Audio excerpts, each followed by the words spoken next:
Bogotá, Teatro Astor Plaza. Un evento con el sello de Tarcisio Maya.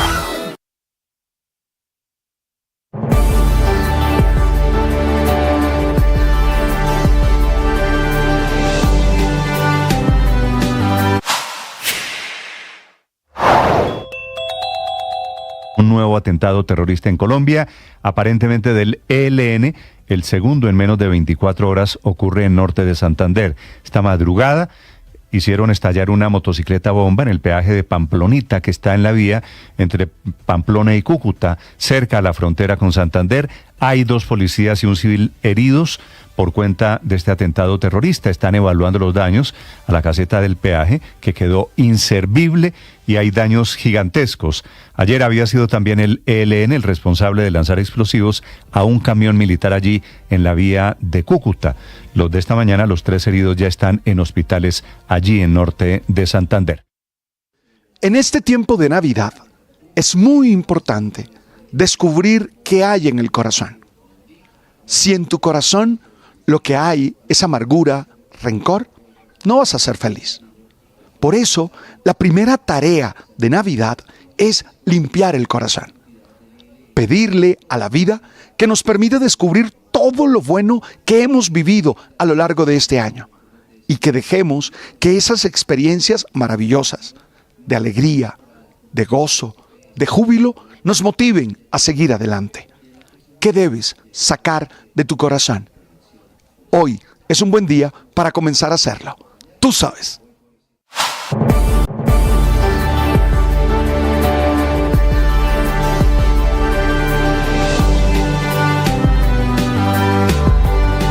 Regresa ¡Qué locura!, la segunda temporada de un podcast sobre salud mental. Historias reales, vivencias que estremecen y testimonios impactantes. Aquí hablamos de salud mental y de lo que no se habla. Cada episodio de ¡Qué locura! Es un testimonio acompañado con la voz de profesionales. Escúchenos, este es un lugar seguro. Soy María Elvira Arango. Este podcast es impulsado por porquequieroestarbien.com, un programa de salud mental de la Fundación Santo Domingo, TQ y su marca MK, medicamentos totalmente confiables. Producciones de la no ficción de Boombox y Mía. Encuentre todos los episodios en su plataforma de audio favorita y en boombox.com. Boombox. Hola, soy María Consuelo Araujo, panelista de Mañanas Blue. Y en nombre de todo el equipo quiero desearles unas fiestas felices, prósperas en unión familiar. Es Blue, más que radio. Está llegando a Montevideo, Uruguay, el presidente de Colombia, Gustavo Petro, que va a condecorar a Pepe Mujica, que es uno de los símbolos de la izquierda en América Latina. Ya está viejo, está cansado, no puede viajar, entonces la montaña va a Mahoma. 7:03 desde Montevideo, Caterina Ávila. Néstor, buenos días. 9:03 aquí en Uruguay. Hace pocos minutos aterrizó en el Aeropuerto Internacional de Carrasco el presidente Gustavo Petro para iniciar un corto viaje por este país que tiene como principal objetivo entregar la Cruz de Boyacá al expresidente uruguayo Pepe Mujica. El presidente Gustavo Petro había anunciado a través de su cuenta de X esta visita, asegurando que quería condecorar a Mujica por su aporte a la integración latinoamericana, que recordemos es una de las intenciones que intenta promover este gobierno, y precisamente esa visita a Uruguay y al expresidente fue acordada con los presidentes de Brasil, Chile y México durante una reunión que sostuvieron hace algunos días durante el G20 en Río de Janeiro. La agenda del presidente Gustavo Petro aquí en Uruguay, Néstor, comenzará con una reunión con el presidente saliente Luis Lacalle Pou, que está prevista sobre el mediodía, y continuará con una cena a las 8 de la noche con el presidente electo Yamandu Orsi. Mañana está previsto el encuentro con Mujica a las 12:30 p.m. Es un almuerzo y allí el mandatario condecorará al expresidente con la Cruz de Boyacá y luego regresará a Colombia para continuar con su agenda. Catherine, gracias. 7:04 Atención, hay problemas desde anoche en el aeropuerto El Dorado. Están protestando funcionarios de Migración Colombia, que en este momento están reiniciando esos intermitentes planes Tortuga, que es dejar de trabajar por unos minutos, obviamente causando efectos en esta época de fin de año a muchos viajeros internacionales y nacionales también. 7:05 en el aeropuerto de Bogotá. Felipe García. Hola Néstor, sí señora, a esta hora en el aeropuerto El Dorado de Bogotá todo transcurre con total normalidad. Los pasajeros entran y salen de la terminal aérea sin problema y están despegando los vuelos nacionales e internacionales sin ningún problema. ¿Qué es lo que está pasando desde ayer? Es una protesta del Sindicato de Empleados de Migración Colombia que se declaró en huelga, lo que podrá justamente afectar la operación aérea. Sin embargo, como le digo, hasta el momento todo transcurre con normalidad. Es la Unión Nacional Sindical de Empleados de Migración Colombia y Ministerio de Relaciones Exteriores y la Organización Sindical de Empleados de Migración Colombia son las encargadas de esta protesta, dicen ellos, porque no tienen respuesta del gobierno a básicamente 3 reclamos: la nivelación y mejora salarial de los trabajadores de migración, la ampliación de la planta de empleados y resolver el mal clima laboral en varias regiones. A esta hora, Néstor, lo saludo con Óscar Guateque, presidente justamente de la Organización Sindical de Empleados de Migración Colombia. Don Óscar, bienvenido a Mañanas Blue. Cuéntenos qué es lo que está pasando, qué es lo que están pidiendo ustedes y hasta cuándo. Bueno, en primer lugar un saludo para toda la audiencia y un mensaje para toda la ciudadanía. En perspectiva de señalar que lo que hace el movimiento sindical en estos momentos es pedirle al gobierno que tenga una autoridad migratoria más fuerte, una autoridad migratoria más sólida, con la cual se pueda atender la efectiva prestación del servicio y la alta demanda en el turismo en Colombia. Se han registrado vuelos retrasados, Néstor. Desde anoche nos dicen los que están protestando a esta hora aquí que no es culpa de ellos, sino que ellos están haciendo su trabajo como se debe, lo que más o menos demora un poquito más el proceso pues para que los pasajeros puedan entrar a estos vuelos internacionales. Lo escucha hasta ahora, Néstor, don Óscar Guateque. Gracias, Felipe. Efectivamente. Señor Guateque, hola. Sí, señor. Muy buenos días. ¿Me iba a decir usted del retraso de los vuelos desde anoche? Tenemos información que anoche lo que ocurrió es que 18 vuelos nacionales tuvieron algunos inconvenientes por clima y que algunas personas que venían en esos vuelos a utilizar vuelos internacionales con conexiones pues tuvieron algunas limitaciones, pero que lo mismo no obedece a las actuaciones o a las acciones que venimos adelantando desde el movimiento sindical. Entonces, ¿es coincidencia, señor Guateque? Digamos que el clima fue el factor que allí jugó un elemento preponderante para que se presentaran esos retrasos en esos vuelos nacionales. ¿El clima por qué si ayer no llovió en Bogotá? Bueno, esa pregunta hay que hacérsela a las aerolíneas en la medida en que nosotros no atendemos vuelos nacionales. Sí, señor Guateque, ¿cómo es operativamente, cómo es la operación Tortuga o cómo es el proceso de protesta que ustedes están arrancando esta madrugada? ¿Están trabajando en sus cubículos, en los sitios donde atienden a los viajeros? ¿Y qué va a pasar en ese momento? Bueno, desde ayer a las 10 de la mañana fue emitida una comunicación conjunta por la bancada sindical en la cual precisamente se plantea como hora cero las 18 horas del día de ayer, 3 de diciembre, para iniciar una serie de actividades en las cuales se convoca al gobierno nacional a materializar lo que hemos venido discutiendo por alrededor de 2 meses en relación con la expedición del decreto de ampliación de planta que lleva aproximadamente un año sin hacerse. Señor Guateque, le pido que me explique cómo es la operación de la protesta de ustedes. ¿Van a dejar de atender a los pasajeros o cómo van a operar? No, en ningún momento se va a dejar de prestar el servicio. Entonces, ¿cuál es la protesta? El 22 de octubre fueron empapelados todos los aeropuertos a nivel nacional, a nivel internacional y todos los puestos de trabajo a nivel nacional, precisamente como una advertencia o un llamado al gobierno a través de un ejercicio de protesta pacífica. Ya al ver que el gobierno no ha respondido por casi 2 meses con la materialización de los decretos, pues iniciamos precisamente el día de ayer, como lo manifesté, el uso riguroso de la guía de control migratorio. Sí, señor Guateque, tengo la información de que ustedes van a salirse de los cubículos donde atienden a la gente por 10 minutos y que allí dejan de trabajar 10 minutos y vuelven. ¿Es así? Eso es completamente falso. Desde el movimiento sindical, desde la bancada, no hemos dado instrucción diferente, sino sobre el uso riguroso de la guía. Sí, sobre eso quiero preguntarle, don Óscar, ¿qué significa el uso estricto de la guía de control migratorio? ¿Eso qué quiere decir? Bueno, existe un procedimiento a nivel mundial en relación con los procesos de control migratorio. Yo creo que ustedes que han viajado bastante a nivel internacional conocen que cada vez que ustedes llegan a cualquier aeropuerto, un oficial de migración les realiza una entrevista para poder ingresar a ese país. Aquí ese procedimiento, por muchos años y debido a la escasez de personal, no se ha hecho de forma rigurosa. Iniciamos precisamente con este procedimiento y convocamos al gobierno a materializar. Pero ¿eso qué quiere decir? ¿Que se van a tomar más tiempo en la entrevista, en el proceso de llegada de los viajeros a la ventanilla de migración?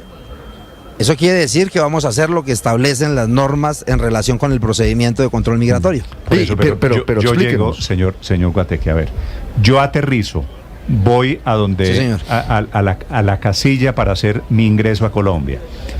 ¿Qué me van a preguntar, por ejemplo? Bueno, si usted está ingresando al país, existen unas preguntas básicas que están precisamente determinadas con el ánimo de establecer cuál es el motivo de su visita a territorio colombiano, ¿sí? Reitero, si usted es un viajero frecuente, si usted tiene movimientos en su pasaporte, pues esas preguntas se reducen, y si usted nunca ha visitado el territorio colombiano, pues se debe hacer una entrevista en rigor para determinar cuál es el motivo de su visita a territorio nacional. Lo que usted está anunciando es que la operación Tortuga es que van a extender todo lo que pueda en la entrevista a cada uno de los pasajeros. No, reitero que en ningún momento hemos hablado de operación Tortuga, compañero. Y no hay operación Tortuga porque es que en una operación Tortuga usted deja de hacer lo que tiene que hacer. Compañero, me está diciendo lo mismo con diferentes palabras. No, o sea, hacer la entrevista. No, es que hay que ser claro con los ciudadanos. Hay que ser claro con los ciudadanos y no podemos desinformar. Yo tengo la responsabilidad como presidente nacional de este sindicato de no desinformar. La operación Tortuga es la operación reglamento. Simplemente cumplen con sus funciones, pero lo hacen tomándose todo el tiempo posible. Conozco bien el procedimiento y aquí lo que estamos haciendo es lo que establece la norma y lo que establece el procedimiento. Mire, en esa medida les ruego que precisamente seamos precisos. Pero mire, y no se hace, imagínese una atención de 20 segundos por usuario. ¿Qué alcanza usted a hacer en 20 segundos? Introducir el pasaporte dentro de la lectora, colocar el sello, registrar el movimiento, colocar el sello y devolver el pasaporte. Guateque, lo que antes se demoraba 20 segundos, me acaba de decir usted. Un minuto, ahora, 2 minutos. Ahora se va a demorar ¿cuánto? Fácilmente se puede demorar entre 4 o 5 minutos ese procedimiento. Ok, pasamos de 20. Es fácil evidenciarlo cuando usted va a otros países, cuánto se demora un oficial de migración atendiéndolo. Cuando usted entra a Estados Unidos, cuando usted va a cualquier país del mundo, México, entonces, ¿sí? ¿Cuánto se demora un oficial de migración atendiendo? A mí me parecía antes de esa entrevista que eso es operación Tortuga u operación reglamento en términos del sindicalismo en Colombia. No es así. ¿No es así? Es correcto, no es así porque si no estaría fijado un procedimiento en normas y en reglamentos al interior de la entidad. Todos los años que ustedes han hecho la entrevista de 20 segundos cuando uno llega, ¿quiere decir han estado haciendo mal el procedimiento? Digamos que lo que ha estado haciendo el personal de oficiales de migración es intentando tapar con un dedo las fuertes necesidades que tiene esta entidad. Sí. Y cuando se levante... Y ya no van a tapar con un dedo. Y cuando se levante la protesta, ¿van a seguir con los mismos 4 o 5 minutos? Es decir, esto ya es un hecho y ya no van a volver a los 20 segundos, 40 segundos, 60 segundos de trámite. Bueno, si el gobierno nacional expide el decreto de ampliación de planta, se van a contar con 544 trabajadores más, lo que va a implicar desde luego un mayor número de oficiales de migración en filtro, atendiendo la demanda de la prestación del servicio. Don Oscar, me dice un oyente que los retrasos de anoche sí fueron responsabilidad de los oficiales de Migración Colombia, personas que venían del exterior y perdieron los vuelos de conexión adentro en Colombia porque los trámites fueron mucho más largos de lo previsto. Es decir, lo de anoche sí tiene que ver con las actuaciones de ustedes y no tiene que ver con asuntos climáticos. Bueno, compañero, pues yo estoy dispuesto a atender las medidas disciplinarias o las investigaciones que se quieran adelantar en mi contra por estar ejercitando el derecho a la protesta, si es eso lo que quieren escuchar. Sí. Señor Guateque, le hago una pregunta final. Si el gobierno le dice sí a todas las peticiones que ustedes tienen, y le quiero decir, por supuesto que hay algunas, la mayoría que me parecen justas, ¿de acuerdo? No, es que todas son completamente justas, compañero. Bueno, a mí me parece que, bueno, pero no quiero meterme en esa discusión porque cada uno pide y me imagino que eso es una negociación. Si el gobierno le dice que sí, suponiendo que el gobierno le dice sí a todas, ustedes vuelven después de ese sí a todas a hacer mal el procedimiento y vuelven las entrevistas de 20 segundos. Si el gobierno dice sí, lo que va a hacer la entidad precisamente es ampliar la planta y se va a contar con más personal para poder atender la demanda. Sí. Ok, vale. Oscar Guateque. Don Oscar, ¿las máquinas de Biomig están funcionando normalmente o también las metieron al paro? No hay paro, compañero. Bueno, no la hay operación paro. reglamento, ¿las máquinas funcionan normalmente? Las máquinas se están utilizando y necesariamente deben haber oficiales para gestionarlas. Sí, mire, señor Guateque. No necesariamente. Siempre debe haber oficiales para Pero gestionar. revisando, Las máquinas, pero no. que las eso- máquinas no funcionan solas. No, señor Guateque. pero no las perdóneme. conoce, la opera cada viajero. No, perdón, señor Guateque. Cuando uno utiliza el sistema de ingreso con el Biomig, con la máquina óptica, la gracia es que la máquina se opera solita. Ahí no necesitan ninguna cuando asistencia. yo voy ¿Qué a un ocurre cajero, si usted es una cuando voy a un persona cajero mayor o automático una del persona banco, que no sabe utilizar los servicios de la máquina? ¿Qué ocurre? ¿Qué ocurre si usted no sabe utilizar los servicios de la máquina? ¿Cuál servicio de la máquina? Pero Si lo que esa es tengo- la excepción. Si lo que tengo que hacer es poner no los es la ojos. excepción, es lo que ocurre. No, es lo que la ocurre a máquina toda hora, se y por eso diseñó, deben haber personas, el sentido- deben haber oficiales de migración para gestionar la máquina. El sentido de la máquina Biomig o del cajero automático es que uno no depende del cajero o no depende del señor de Migración Colombia. Digamos que son dos contextos completamente diferentes, porque usted el cajero automático lo utiliza para sacar su dinero. En cambio, usted está utilizando un servicio público a través de estas máquinas que tiene unos controles que van asociados a la seguridad nacional. Son dos cosas completamente diferentes. ¿Usted tiene un cálculo, señor Guateque, de cuánto a cuánto van a pasar las horas? Las colas, el otro día estuve en una cola cuando no tenía el Biomig intentando ingresar a Colombia. Me tocó una cola de 1 hora larga. Vamos a pasar de colas de 1 hora a... No podría establecerle en tiempo la incidencia que esto vaya a tener. Lo que puedo hacer es un llamado urgente al gobierno nacional. Ya hoy hemos sido convocados ante la Cancillería a las 11:30 de la mañana a reunirnos con la secretaria general con funciones de ministra de Relaciones Exteriores a dialogar sobre lo que está ocurriendo y a buscar soluciones prontas a esta situación. Pero si yo calculo que 1 hora que antes, si la entrevista va a pasar de 20 segundos a 4 o 5 minutos, podría yo suponer que las colas van a pasar de 1 hora a 4 horas. Sí. Bueno, de pronto usted me puede ayudar más con los términos matemáticos. Yo soy abogado, no matemático, pero es una buena reflexión la que usted hace. No, pues compañero. tengo aquí una cosa relativamente nueva que se llama calculadora, entonces estoy haciendo la regla de 3. Señor Guateque. Excelente. Néstor, déjeme hacerle una pregunta al señor Guateque antes de que se vaya, porque hay un detalle, don Oscar, de la protesta que me llama la atención. ¿Por qué están utilizando pañoletas para cubrirse la cara? No estamos utilizando pañoletas. Si ustedes leen lo que dice la pañoleta, y lo puedo decir aquí, el compañero de Blue que me está entrevistando, dice SOS. Sí, pero se están cubriendo la cara, señor Guateque. ¿Por qué la utilizan para algunos de sus compañeros para cubrirse el rostro? Bueno, no se ha dado instrucción absolutamente a nadie de que se cubra el rostro. Como ustedes se pueden dar cuenta, y lo puede decir su compañero que me entrevista, está en mi cuello y lo que dice es S.O.S, que es un lenguaje mundial a través del cual todos saben que es ayuda para Migración Colombia. Vale. Oscar Guateque, que es el presidente del Sindicato de Migración Colombia, que obviamente se agrava el paro teniendo en cuenta la temporada de diciembre en la que ya estamos metidos. Así que deseo que ojalá arreglen rápido este problema. Señor Guateque, gracias. Excelente. Muchas gracias y recordemos que no hay paro. Muchas gracias. Buen día. No, pues yo sé que ustedes no pueden, Ricardo, no pueden decir que hay paro por una razón elemental. No, porque es un servicio esencial. Es un servicio público. Así es. Y los paros están prohibidos en un servicio público. Entonces recurren a esto, que es la manera de disfrazar operación reglamento.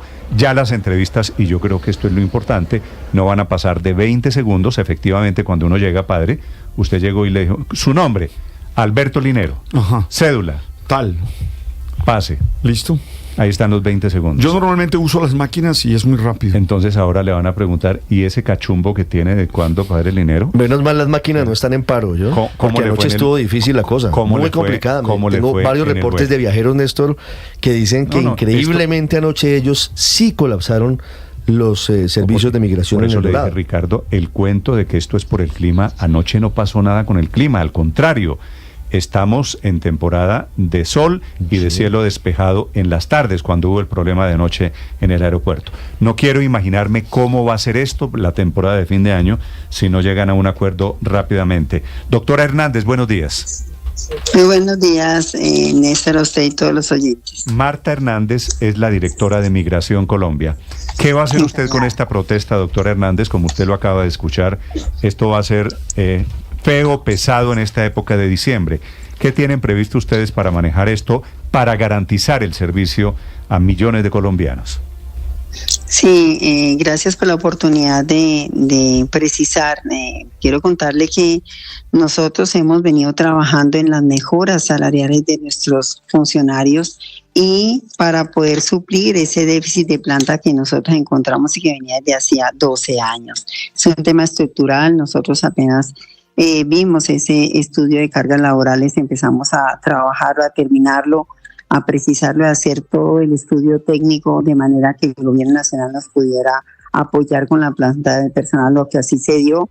Ya ingresaron 123 nuevas personas y está pendiente de firma del Ministerio de Hacienda, siguiendo todo el protocolo para conseguir 144 nuevos funcionarios que ingresarán en el 2025, esperamos en el primer trimestre. Hemos venido trabajando también... Doctora Marta, a eso me refería yo cuando le dije al señor Guateque, hay cosas que ellos están pidiendo que tienen razón, ¿cierto? Sí, correcto. Se necesita gente, se necesitan condiciones de trabajo, porque hay muy poquitos funcionarios en Migración Colombia, es lo que tengo entendido. ¿El gobierno le ha dado a usted alguna señal, usted como directora de Migración, de que va a enganchar a 144 personas en este momento de crisis económica? A 544 nuevos funcionarios, decreto que se venía trabajando desde no el año pasado. 544 okay. Nuevos funcionarios y por supuesto es un esfuerzo fiscal para el gobierno nacional en este momento de crisis. No obstante, tenemos la responsabilidad de responderle al incremento del turismo y por supuesto al incremento de los flujos migratorios porque es una necesidad, doctora, no solamente Marta, en los aeropuertos, sino en todas las regionales. Doctora señor. Marta, ¿y hay plata para eso? Está garantizada la plata, así nos lo afirmó el señor ministro de Hacienda. ¿Y entonces de qué depende que se firme este documento, este compromiso? Porque este compromiso venía dándose aplicación a lo establecido en la ley 909, que significa una serie de etapas que hay que surtir ante las diferentes entidades. Este ya lo firmó el ministro de Relaciones Exteriores, también firmó el decreto de ampliación de planta, la función pública, pasó por el estudio técnico de Migración Colombia y en este momento está para la firma del señor ministro, quien por supuesto lo ha hecho de una manera diligente. Del porque ministro de Hacienda, me dice usted. Sí, señor. ¿Y cuándo lo va a firmar el ministro? Se espera en esta semana lo firme porque es el trámite normal que viene dándose para la firma del decreto. O sea, viene en los tiempos normales. Ahora bien, frente a lo que señala Oscar de un decreto, de una bonificación, esta viene siendo resultado en tiempo récord y que tiene menos complejidad de la posibilidad de establecer una bonificación por productividad que por supuesto se merecen nuestros funcionarios, pero viene trabajándose con el Ministerio de Trabajo, quien viene liderando el tema, el Ministerio de Relaciones, la Función Pública y tiene por supuesto, esperamos el aval del ministro de Hacienda, porque también significa un esfuerzo fiscal de manera permanente de aquí en adelante una vez se firme.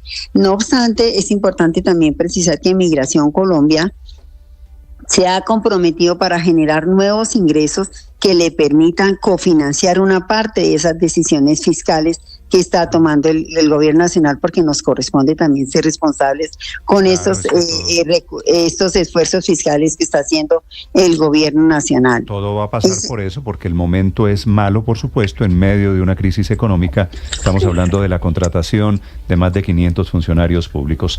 Marta Hernández, directora de Migración Colombia, suerte atendiendo esta situación de emergencia, doctora Hernández. Gracias. Le agradezco mucho. Gracias. Y paciencia para los viajeros, la gente que tiene previsto viajar en esta época de fin de año, 7:24. Estás escuchando Blue Radio.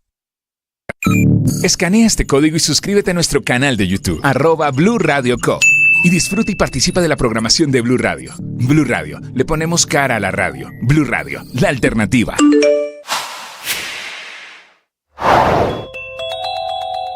terminó la amenaza de guerra y de crisis en Corea del Sur, en donde el presidente Yoon Suk Yeol decretó la ley marcial, que es una figura de estado de guerra o estado de conmoción interior en Colombia, lo más parecido a nosotros a la restricción de todas las libertades, suspendía todos los derechos fundamentales para los coreanos. Corea del Sur, que en teoría es el socio sensato, el amigo de Estados Unidos, el amigo de Occidente. Una declaratoria de ley marcial que duró apenas unas horas con el argumento de que la oposición simpatizaba con los enemigos de Corea del Norte. Esta mañana, producto de la crisis, renunció el ministro de Defensa de Corea del Sur y todos los partidos de oposición presentaron una moción de censura que podría tumbar al presidente, al que se le ocurrió la brillante idea de la ley marcial.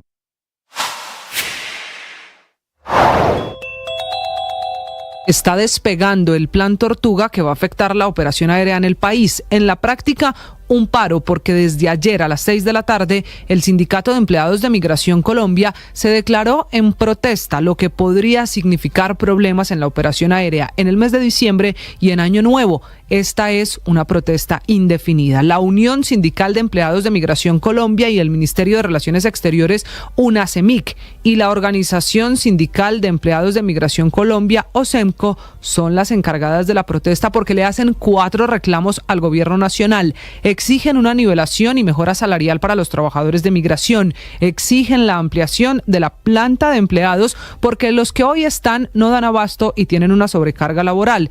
Exigen resolver los reclamos de infraestructura, es decir, de sus puestos de trabajo, y exigen resolver el mal clima laboral en algunas regiones, por lo que el sindicato alega hay una afectación a la salud mental de los oficiales de Migración Colombia. 7:27 minutos, está informando esta mañana hace algunos segundos el presidente Gustavo Petro en su cuenta en redes sociales que han sido encontrados, lo leo entre comillas, los restos del comandante Guillermo Elvencio Cruz, que esto es uno de los legendarios Ruiz. Guillermo Elvencio Ruiz, muerto en combate, dice el presidente Petro, en el Palacio de Justicia de 1985. Este hallazgo, Ricardo, lo tuvo que haber hecho la Fiscalía, no informa el presidente, sí, pero es la Fiscalía la que está a cargo de ese tema de la exhumación de los restos. Fueron hallados en el Cementerio del Sur, Néstor. Se habían hecho cotejos de ADN en varias oportunidades con un hermano de Guillermo Elvencio Ruiz, el último de ellos en 2014, y habían dado negativos. Como todo lo que rodeó la toma y retoma del Palacio de Justicia en medio de una tragedia, no aparecen varios de los integrantes del M-19 que fueron responsables de la toma. Uno de ellos era Elvencio Ruiz, y lo que se ha conocido en las últimas horas es que la justicia encontró al menos unos fragmentos de lo que fue su cuerpo en la fosa común famosa del Cementerio del Sur. Me informan, Ricardo, que ya Medicina Legal hizo el análisis de necropsia y ha confirmado la identidad. Dice el presidente Gustavo Petro: para quienes tienen aún la historia oficial mentirosa, aquí viene el presidente Petro, activista ideológico, para quienes tienen, ¿sobre qué? Para quienes tienen aún la historia oficial mentirosa en la mente sobre la toma del Palacio de Justicia, esos restos son una prueba total en contra. Se refiere a la historia del M-19 con Pablo Escobar. Ya le voy a leer segunda parte del trino. Dice el presidente: Guillermo Elvencio Ruiz fue secuestrado por la mafia de Pablo Escobar, que ya había asesinado a 200 integrantes del M-19 en Medellín. Desde allí, Escobar cambió a punta de muertos la configuración del movimiento obrero estudiantil y popular de la ciudad. Pablo Escobar no mató a Guillermo Elvencio porque le sorprendió en su alma de bandido cómo podía Guillermo Elvencio resistir fuerte, sin hablar, bajo las más terribles torturas que el mismo Pablo le propinaba. Pablo Escobar decidió dejarlo amarrado en costales inconsciente en un lugar cerca a Chía, donde el ejército lo capturó y lo llevó a la cárcel. Y termina el presidente Petro su trino de hace algunos segundos. Se cuenta que el mismo Pablo Escobar llamó a un comandante amigo que pertenecía al ejército en Bogotá, quien realizó la captura sin contar la historia. Buscamos su familia para recibir los restos del que hasta ayer estaba aún desaparecido.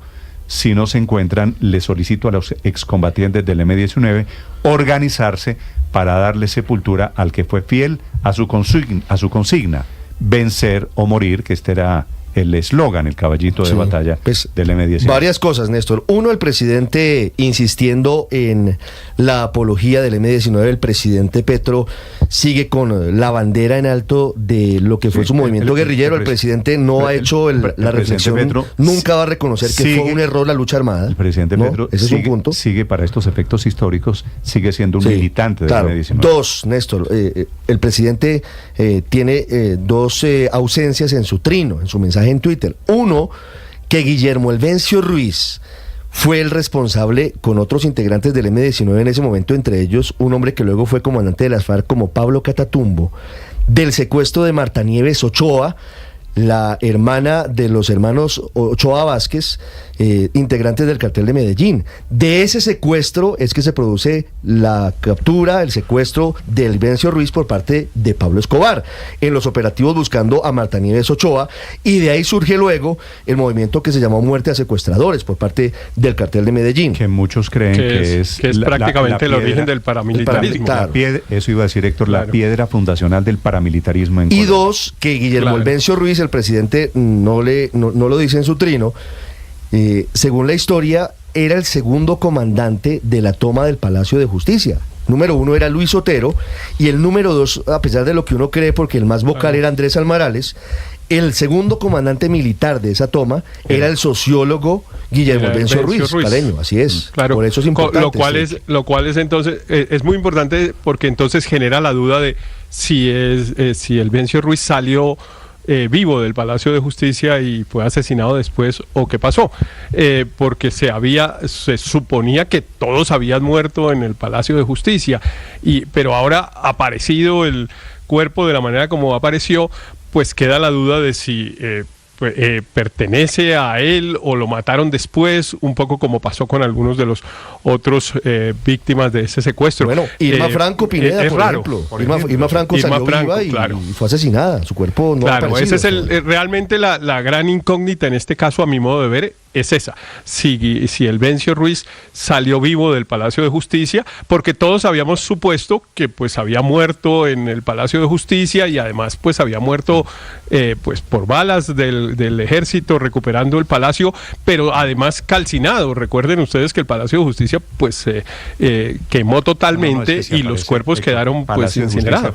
Palacio de Justicia fue en noviembre de 1985. Sí, señor. ¿Cierto? Si aparece casi 40 años después, pues obviamente lo que quiere decir es que ese cadáver, ese cuerpo fue escondido durante 40 años. La fiscalía lo encuentra. Digamos, no hay duda de que salió vivo del palacio. Un cadáver no se desplaza desde el palacio calcinado hasta un nuevo lugar para ser sepultado. Pero recuerden ustedes que aquí pasaron muchas cosas irregulares. Una, Ricardo, que en el Palacio de Justicia, por ejemplo, hubo muchos muertos calcinados que fueron apilados los restos en el primer piso de la edificación, y ese primer piso fue lavado por orden del comandante de la operación. Entonces, todo rastro de evidencia o cualquier tipo de cotejo dactiloscópico de ADN en ese momento era supremamente difícil. Y todo eso se fue a la fosa del Cementerio del Sur. Todo eso se fue al Estado tratando de... El Estado tratando de cubrir que a una barbarie que había cometido el M-19, el Estado respondió con más barbarie. Entonces, a mí sí me queda, Néstor, debo decirlo, un sinsabor. Yo en ningún momento voy a justificar ni la lucha armada, ni me parece que el M-19 haya sido gran cosa, pero yo sí creo que esto, más que una apología, como lo llama Ricardo, esto es un pedazo de memoria histórica, porque sí deja un sinsabor que hayan tenido que pasar 40 años para que el Estado encuentre ese cuerpo, porque así como el de este militante del M-19, pues hay muchas otras preguntas de qué pasó con muchos de los hombres que estuvieron en esa toma, incluso de los magistrados y de los miembros de la rama que se encontraban en esa toma, que fueron desaparecidos, que después sus cuerpos, sus familias todavía buscándolos. Entonces, que haya tenido que llegar un presidente ex militante del M-19 para que la justicia haga justicia, sí deja un sinsabor de lo que ha pasado en estos últimos 40 años. Esto no tiene que ver con el presidente Petro en el poder. Esto no es obra del presidente Petro. Aquí hay un trabajo. Perdón, aquí de unas la fiscalía lleva más de 20 años largo trabajo, en esto, ¿no? Le recuerdo que quien hoy es ministra de Justicia era la fiscal cuarta delegada ante la Corte Suprema cuando se empezó a reabrir el caso en la época de Mario Iguarán siendo fiscal general. Simplemente digo, Ricardo, me parece que hay unos investigadores serios en la Fiscalía que han estado trabajando. Este caso iba por un camino, llegaron unos nuevos investigadores y le han dado un empuje gigante que lleva hoy a esto. Me están informando algunas personas cercanas a este tema, el trino Andrés del presidente Petro termina hace unos segundos diciendo: si no aparece la familia, les pido a los militantes del M-19 tal cosa, ¿cierto? Claro. Pues apareció la familia de don Luis Elvencio Ruiz, ya están en la operación de entrega del cadáver. Ah, pero ya apareció la familia. Apareció Esa la es una familia. buena noticia. Sí, pero este hallazgo, Néstor, sí obviamente le da mucha solidez a la hipótesis de que allí se cometieron crímenes por parte de los militares que hicieron la retoma. Lo que yo no puedo compartir en este caso y en ninguno de los otros en los que el presidente ha usado este mismo argumento es afirmar que de alguna manera esos crímenes cometidos en la retoma justifican o reivindican la acción del M-19. Creo que de ambos lados hubo crímenes. Es decir, no necesariamente que uno de los dos sea el malo hace que el otro sea el bueno. Yo creo que el M-19 cometió una serie de crímenes horribles, empezando por la toma misma, el asesinato de los guardias de seguridad, personas inocentes, Andrés, completamente cuando entran por la carrera octava, Andrés, indefensas. Al palacio son asesinados 2 vigilantes del palacio. Sí, y todo lo que viene en adelante. Informando de la aparición del cuerpo del señor Luis Elvencio Ruiz, está dirigido a desmontar la teoría, y es cierto, de que hubo una alianza entre el M-19 y Pablo Escobar, y que por eso el incendio, y que por eso se quemaron muy en la noche del miércoles 6 de noviembre, se quemaron los expedientes de extradición,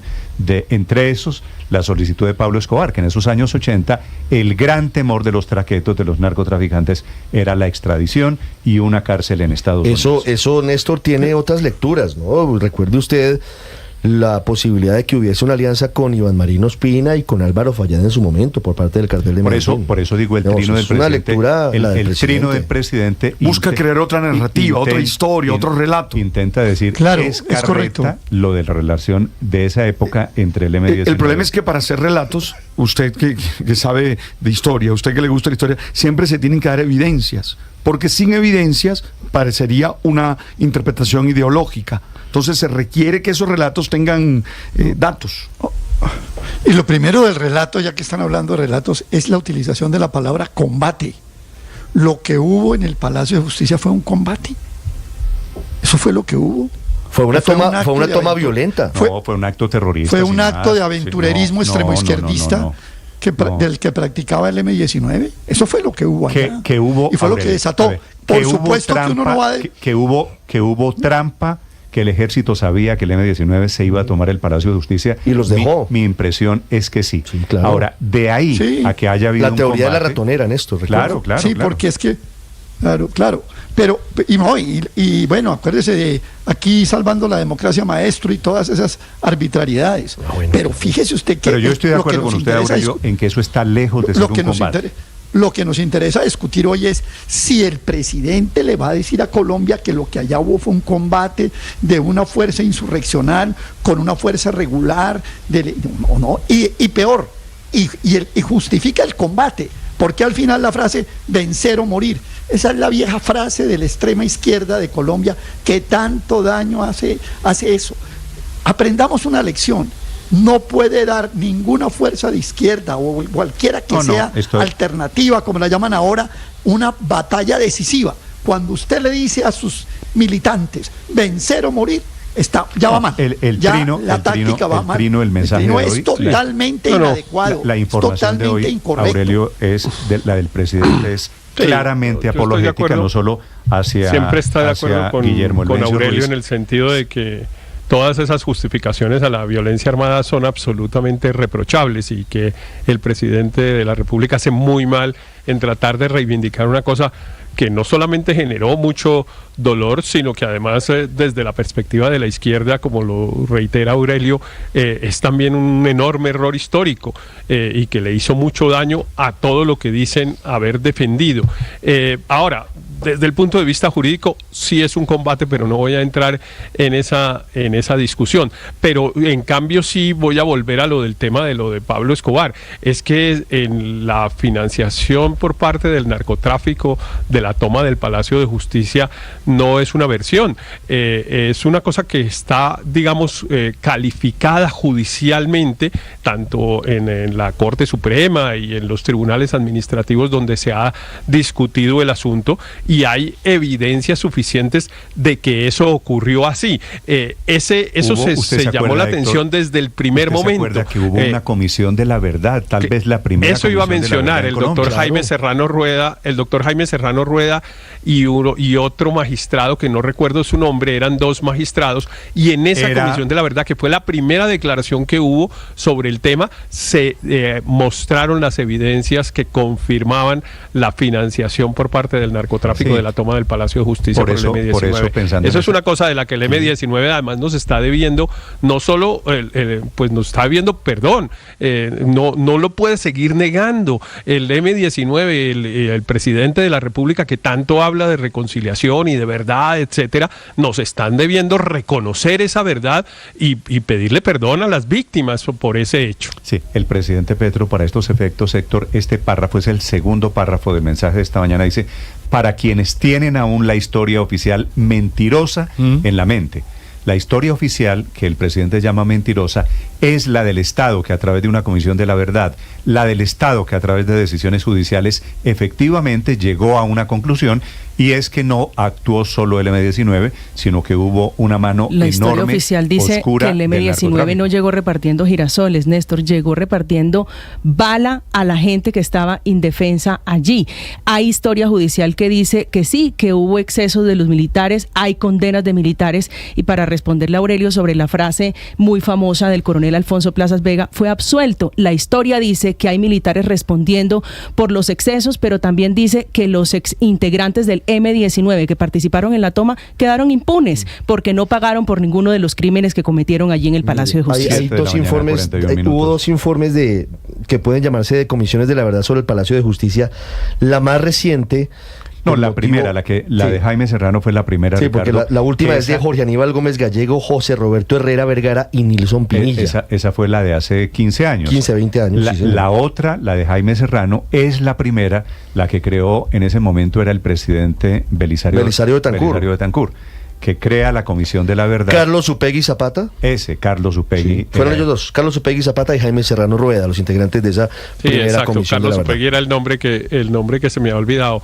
Y efectivamente desde ese momento, que ese es el primer informe oficial. Además, Jaime Serrano y Carlos Upegui eran unos magistrados realmente pues muy reconocidos, y además formaban parte del corazón de la justicia. Y recuerde usted, pues aquí estábamos hablando era de la Corte Suprema de Justicia, y haberle dejado a que Jaime Serrano y Carlos Upegui hicieran, digamos, como esa primera verificación, pues realmente pues era muy confiable, y ellos fueron los primeros que dijeron aquí hubo financiación por parte del narcotráfico. Ahora, para recordar en relación con el tema de la impunidad de los del M-19, pues es que a todos los mataron, ¿no?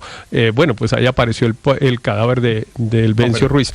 La verdad es que no quedó ninguno de los responsables, quedó vivo.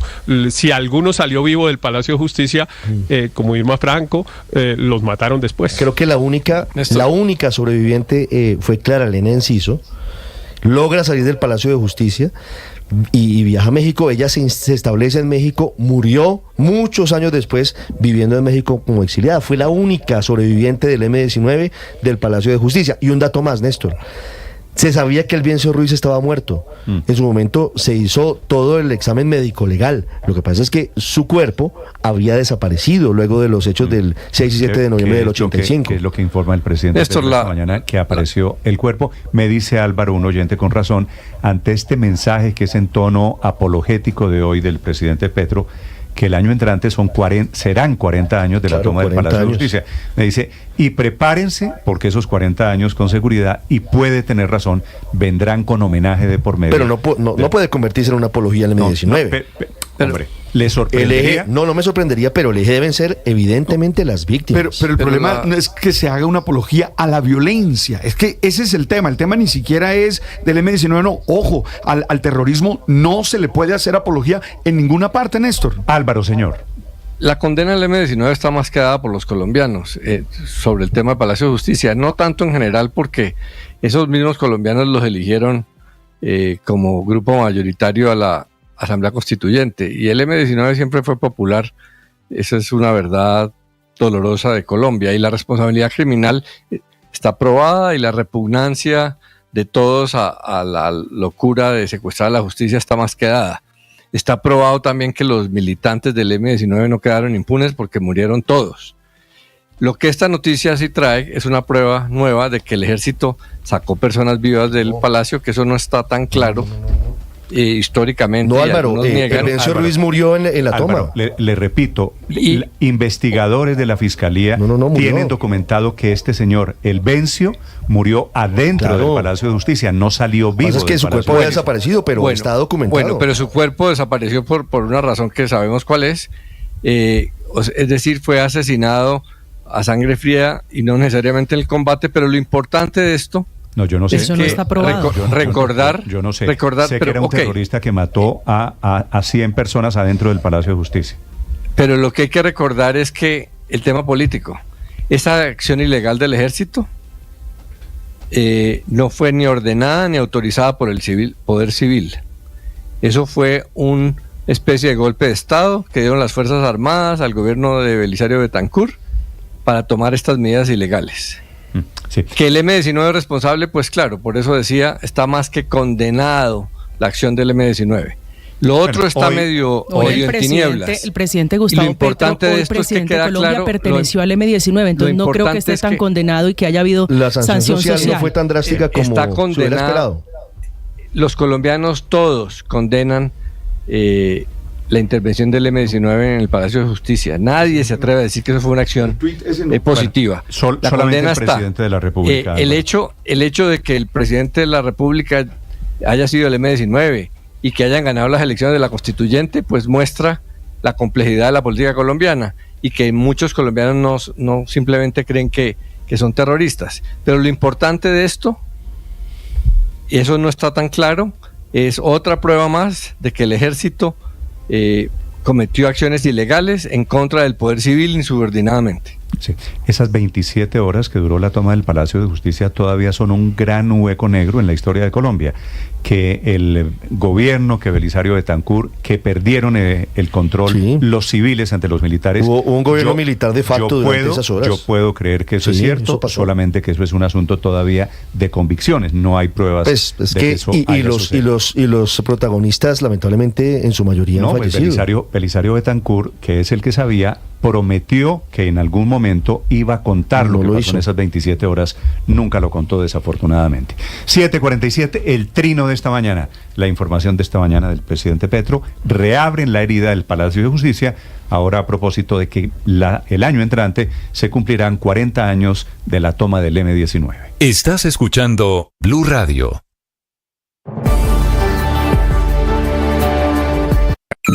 Escanea este código y suscríbete a nuestro canal de YouTube, @Blue Radio Co. Y disfruta y participa de la programación de Blue Radio. Blue Radio, le ponemos cara a la radio. Blue Radio, la alternativa.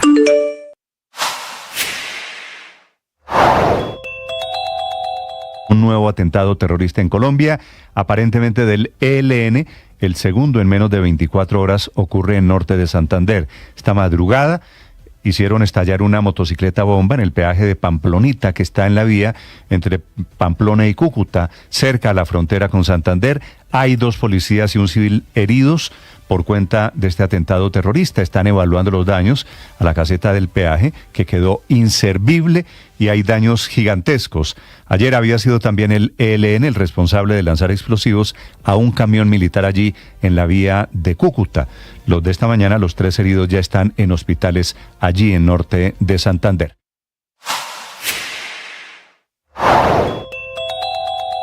Lo macartizan y lo quieren descuartizar cuando ellos mismos hicieron lo que le critican al ministro. En una defensa que al final terminó siendo una confesión, el presidente Gustavo Petro respaldó al ministro Ricardo Bonilla en medio del escándalo de la Unidad Nacional de Gestión del Riesgo. Por este caso, la Corte Suprema de Justicia citó a declarar de manera juramentada al presidente de la República. Durante décadas han sacado centenares de miles de millones de pesos del erario para comprar congresistas que yo conocí. Yo hice la denuncia mostrando nombres de centenares con sus códigos secretos que guardaban escondidos en el computador de Palacio en el gobierno de Andrés Pastrana, siendo ministro de Hacienda Juan Manuel Santos. Esto luego de que el ministro de Hacienda, Ricardo Bonilla, se defendiera de las acusaciones de su ex consejera Alejandra Benavides. Eso significa que voy a asumir la defensa y que lo que se está diciendo tiene mucho de especulación en términos de que aquí no hay cupos indicativos ni compra de congresistas. Precisamente la defensa de Benavides, estamos hablando del abogado Jaime López, le solicitó a las autoridades que refuercen la seguridad de la exfuncionaria y su familia. Hacemos un llamado a que se respeten las garantías judiciales y derechos procesales y fundamentales de María Alejandra Benavides. Se accidentó esta mañana Pastor Alape, que era del secretariado de las FARC en una carretera de Antioquia. Él logró salir sano y salvo, sus escoltas hay uno particularmente grave. 7:50, Héctor Santamaría. Pues Néstor, el accidente ocurrió específicamente de Pastor Alape en la vía y en el sector conocido como la vereda Montañitas, jurisdicción del municipio de Barbosa, en la vía que del municipio de Puerto Berrío conduce a Medellín, donde el vehículo blindado quedó volteado boca abajo en toda la fachada de una vivienda sobre la vía. La primera información que se conoce es que Pastor Alape salió ileso, no tuvo heridas de gravedad, pero sus dos escoltas, designados por la Unidad Nacional de Protección, sufrieron heridas y uno de ellos está grave en un centro asistencial de esa zona del nordeste del departamento de Antioquia, aunque advierten que uno de ellos tuvo traumas en la cabeza y otro laceraciones por las vueltas que dio el vehículo. Al momento la policía de carreteras ya se encuentra en el sitio, adelanta con las autoridades de tránsito las respectivas investigaciones de lo ocurrido y determinar las causas de este accidente aparatoso que sufrió Pastor Alape y sus escoltas en la vía, reiteramos, Puerto Berrío Medellín, en la zona del nordeste de Antioquia. Néstor. Pastor Alape ha sido uno de los históricos del COSE, del secretariado de las FARC. Está informando la Unidad Nacional de Protección que la razón del accidente fue exceso de velocidad. Sí, exceso de velocidad, Néstor, y entrega el parte médico de las 3 personas que iban en ese vehículo, los 2 escoltas, uno que está, como usted dice, particularmente grave porque tiene una fractura en el cráneo y parece, Néstor, que alguna especie de amputación en una de sus orejas, y el otro que está siendo valorado por traumatismos o por un golpe fuerte en el pecho. Pastor Alape está ileso. Está bien. 7:52, atención, hay un atentado terrorista, otro, el primero había sido esta mañana en norte de Santander, ahora es contra el Banco Agrario en Algeciras, en el departamento del Huila. Silvia Lorena Artunduaga. Néstor, buenos días. Así es, una fuerte explosión se escuchó en el municipio de Algeciras tras el atentado terrorista contra la sede del Banco Agrario de este municipio del nororiente del Huila. Según la información preliminar, 2 hombres que se movilizaban en una motocicleta lanzaron un artefacto explosivo contra las instalaciones de la entidad bancaria. En esta misma edificación tiene además sede el Comité Departamental de Cafeteros. Esto es lo que nos ha indicado hace pocos minutos el coronel Carlos Eduardo Telles, comandante de la Policía del Huila. La Policía Nacional informa que la noche de ayer en el municipio de Algeciras, en el departamento del Huila, fue detonado un artefacto explosivo hacia las instalaciones del Banco Agrario, lo que afectó los vidrios de las instalaciones. Una vez conocimos el hecho, se ordenó el desplazamiento del personal antiexplosivo para identificar la clase de explosivo que utilizaron y unidades de la Seccional de Investigación Criminal con el fin de esclarecer los hechos e identificar a los delincuentes. Este acto violento estaría relacionado con el no pago de extorsiones exigidas por grupos disidentes que operan en esta zona y además es el segundo atentado contra la entidad financiera en el departamento. El primero se registró el pasado 30 de octubre contra la sede del Banco Agrario también, pero del municipio de Gigante. Estás escuchando Blue Radio. En este tiempo de Navidad es muy importante descubrir qué hay en el corazón. Si en tu corazón lo que hay es amargura, rencor, no vas a ser feliz. Por eso, la primera tarea de Navidad es limpiar el corazón. Pedirle a la vida que nos permita descubrir todo lo bueno que hemos vivido a lo largo de este año y que dejemos que esas experiencias maravillosas de alegría, de gozo, de júbilo, nos motiven a seguir adelante. ¿Qué debes sacar de tu corazón? Hoy es un buen día para comenzar a hacerlo. Tú sabes.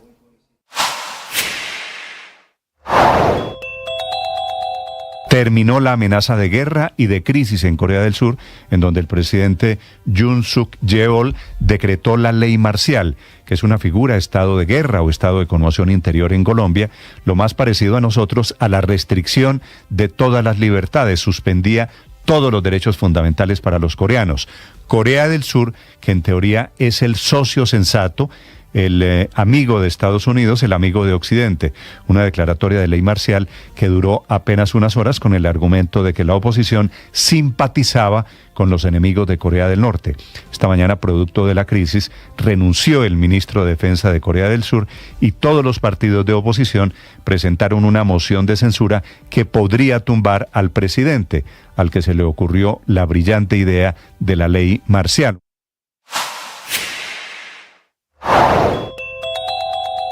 Está despegando el plan Tortuga que va a afectar la operación aérea en el país. En la práctica, un paro, porque desde ayer a las 6 de la tarde, el Sindicato de Empleados de Migración Colombia se declaró en protesta, lo que podría significar problemas en la operación aérea en el mes de diciembre y en Año Nuevo. Esta es una protesta. Está conociendo una carta de 3 personas, el presidente del Consejo Gremial Bruce McMaster, Luis Fernando Mejía, director de Fedesarrollo, y José Ignacio López, es el presidente de ANIF, carta a la directora de la ANDI, Víctor, cuestionando, como yo no había visto antes, la cifra que entregó el DANE.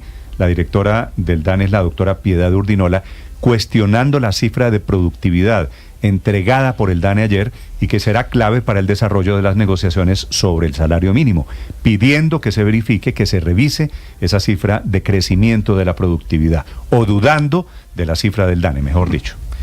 Sí, Néstor, para mí es una carta inédita, yo no había visto algo así antes, se la voy a leer, es muy corta, dice lo siguiente: respetada directora, de acuerdo con los datos preliminares presentados por el DANE, la productividad laboral habría aumentado más de un 3% en los 3 primeros trimestres de 2024 y la productividad total de los factores aumenta 1,73%. Estas cifras contrastan significativamente con el contexto económico nacional actual. Según los reportes más recientes, para los primeros 9 meses del año, el crecimiento económico fue del 1,6% y el empleo aumentó en promedio 0,7% durante este mismo periodo, lo que implicaría una mejora en productividad del 0,9%. Este desajuste entre los indicadores macroeconómicos y la cifra reportada por el DANE genera inquietudes que ameritan un análisis técnico más detallado. En consecuencia, hacemos un llamado para que la comisión que negocia el salario mínimo, primero, genere un espacio para realizar otra vez una revisión técnica sobre estas cifras del DANE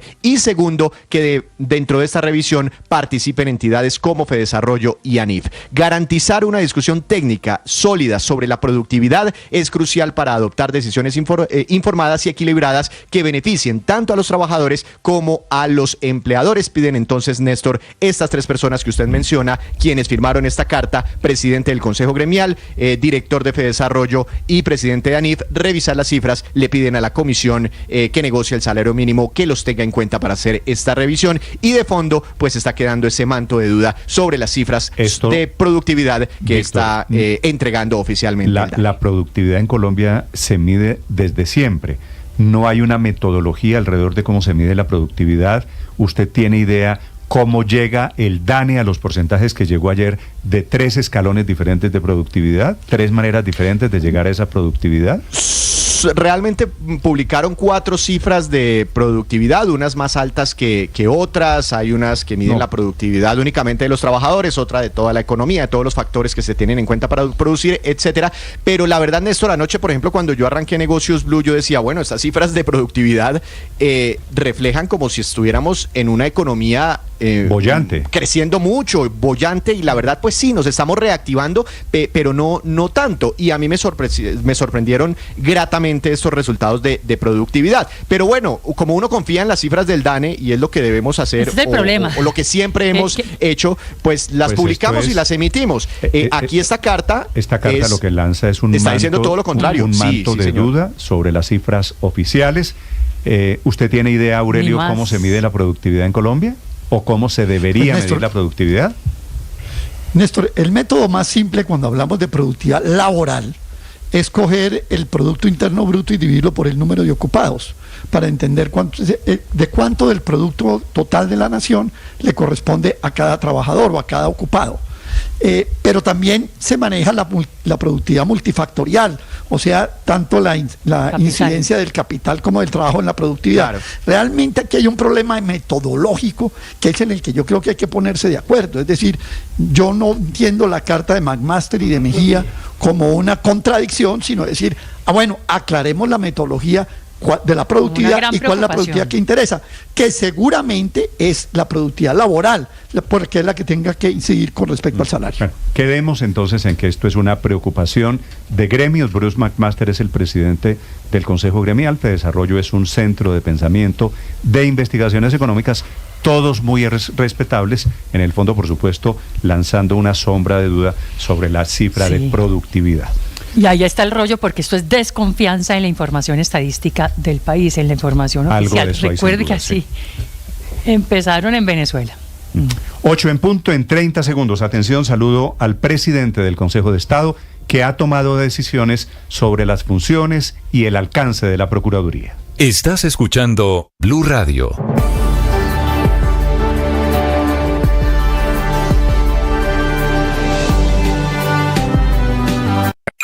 Escanea este código y suscríbete a nuestro canal de YouTube, @Blue Radio Co. Y disfruta y participa de la programación de Blue Radio. Blue Radio, le ponemos cara a la radio. Blue Radio, la alternativa.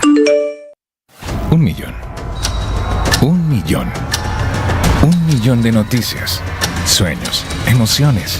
1 millón de seguidores. 1 millón de seguidores. 1 millón. Decirlo suena fácil. Lograrlo es de trabajo. Mucho trabajo. Ya somos más de 1 millón de suscriptores en nuestro canal de YouTube. Y sumando, 1.010.000. Sumando, 1.020.000. Y sumando. Blue, más que radio.